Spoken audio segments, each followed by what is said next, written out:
जब आप एक अच्छे इंसान को देखते हैं तो उसके जैसा बनने के बारे में सोचें। जब आप किसी को इतना अच्छा नहीं देखते हैं तो अपनी कमजोरियों पर विचार करें। एक गुरु सफलता के द्वार खोलने की व्यवस्था कर सकता है, लेकिन आपको सफलता की दिशा की ओर खुद ही चलना होगा।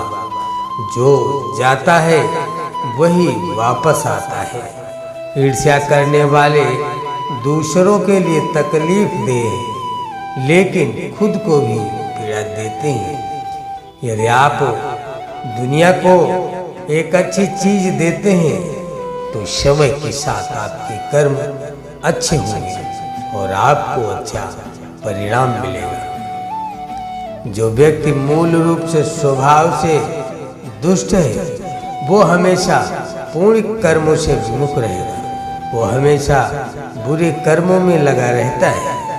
कर्म का एक प्राकृतिक नियम है कि प्रतिशोधी लोग जो दूसरों को चोट पहुंचाने के लिए अपने रास्ते से हट जाते हैं, अंत में टूटकर अकेले हो जाएंगे।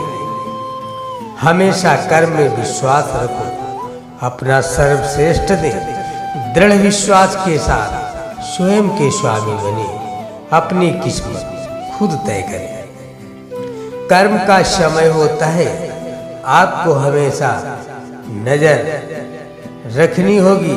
कर्म क्षमाशील है, हमेशा प्रतिफल मिलता है। गुरुत्वाकर्षण की तरह कर्म इतना बुनियादी है कि हम अक्सर इसे नोटिस भी नहीं करते। हिंदू धर्म के 3 अनिवार्य तत्व हैं: ईश्वर में विश्वास, वेदों में एक रहस्योद्घाटन, कर्म और स्थानांतरण के सिद्धांत। प्रकृति के अस्तित्व का मूल कारण आत्मा की शिक्षा है। इच्छा मुक्त नहीं है, ये कारण और प्रभाव से बंधी हुई घटना है, लेकिन इच्छा के पीछे कुछ है जो स्वतंत्र है। हमारे विचार और हमारे कर्म शब्द कर्म जाल के धागे हैं जिन्हें हम अपने चारों ओर फेंक देते हैं। हम अपने ही कर्म से पीड़ित हैं, इसमें ईश्वर का दोष नहीं है। हम जो करते हैं वो हमारी अपनी गलती है और कुछ नहीं। हम किसी को दोष न दें, हम अपने कर्मों का दोष दें। कर्म तो मनुष्य ही करता है। प्रत्येक व्यक्ति के जीवन में एक मिशन होता है जो उसके सभी अनंत अतीत कर्मों का परिणाम होता है। अब असीम साहस और हृदय में अदम्य शक्ति के साथ तीव्र कर्मयोग की आवश्यकता है, तभी देश की जनता जागेगी। मित्र हो या शत्रु, वे सभी उसके हाथों में साधन हैं जो हमें सुख या दुख के माध्यम से अपने कर्मों को पूरा करने में मदद करते हैं। ऐसे मां सबका भला करे। मृत्यु भी हमारे अच्छे कर्मों को मिटा नहीं सकती। जो पहले बुरे कर्म करता था, लेकिन जो सुधार करता है और अच्छे कर्म बनाता है, वो दुनिया को उज्जवल करता है, जैसे चंद्रमा बादल के पीछे से भी दिखाई देता है। सब कुछ दिमाग पर आधारित है, दिमाग से चलता है, दिमाग से बना है। यदि तुम अशुद्ध मन से बोलते और काम करते हो तो दुख तुम्हारे पीछे पीछे आएगा।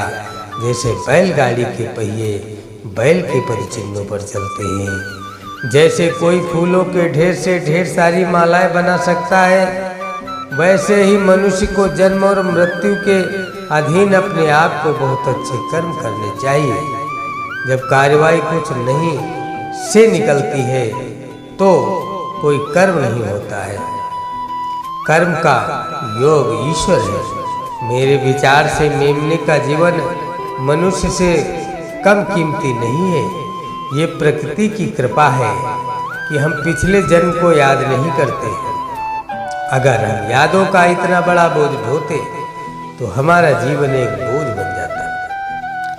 अपने जीवन के प्रत्येक क्षण में आप शारीरिक, मानसिक, भावनात्मक और ऊर्जा के आधार पर क्रिया करते हैं। प्रत्येक क्रिया एक निश्चित स्मृति बनाती है। यही वो कर्म है। कर्म का अर्थ है कि आप अपने जीवन के निर्माता हैं। कर्म योग का अर्थ सेवा नहीं है, इसका अर्थ है कार्यवाही की अनिवार्यता को पार करना।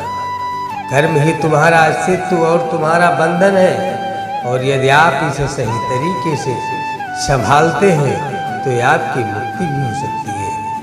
आप जो भी कुछ करते हैं बस जांच लें, क्या यह सब आपके बारे में है, या यह सभी की भलाई के लिए है, या अच्छे और बुरे कर्म के बारे में किसी भी भ्रम को दूर करता है। अतीत में आपने चाहे कितने भी कर्म किए हो, इस क्षण का कर्म हमेशा आपके हाथ में होता है। कर्म का मतलब है कि आपका जीवन आपका निर्माण है। कर्म संचय या तो बढ़ावा या बोझ हो सकता है, यह आपकी पसंद की है।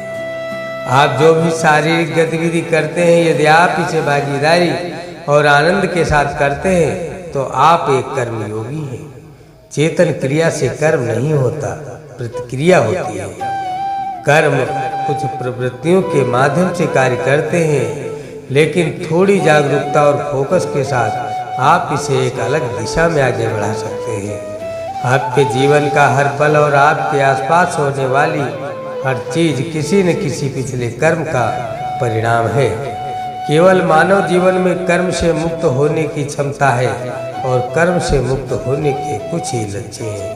कर्म करने से कर्म को समाप्त नहीं किया जा सकता, केवल कृपा ही कर्म के बंधनों को जला सकती है। मस्तिष्क में स्पष्टता, हृदय में पवित्रता और कार्य में सहजता, यही वह सूत्र है जिसे हमें याद रखने की आवश्यकता है। यह सभी कर्मों का ख्याल रखेगा। कर्म का विश्लेषण करने की कोशिश मत करो, क्योंकि तुम कर्म की गहराई को नहीं समझ सकते। बस अपना कर्तव्य करो और अपने दिल में प्यार और प्रार्थना के साथ आगे बढ़ते रहो।